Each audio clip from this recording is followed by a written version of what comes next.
Today I'm going to read out Drochaimsir and Gheimhridh Áthru Éráide. So make sure to listen carefully and listen to how all of the words should sound. Pictiúr a hain.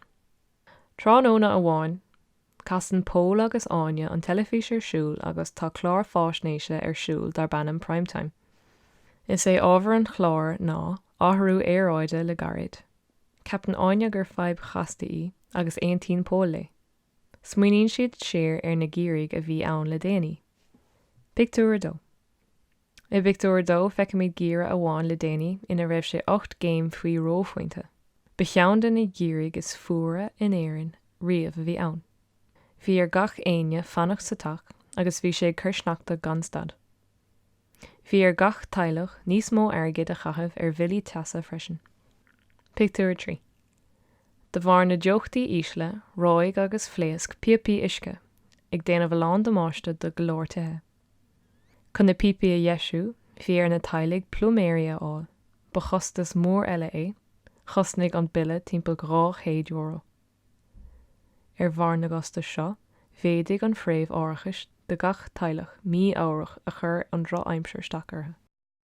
I Pictiúr 4 feicimid iarmhairt eile den Áthru Éráide agus Drochaimsir an Gheimhridh. Gheimhridh amháin bhí gae láidir ag séide agus mar thora hit crán anuas a ghluaisteáin a bhí ag tiomáint. Is léir go bhfuil an Áthru Éráide fíor aimséireach, tá an tá dearg le tiománaí an ghluaisteáin nar gur tíochiad. Pictiúr 5. In áitina cosúil le curcaig agus bailach lia, bhí tuilte uafásacha ann.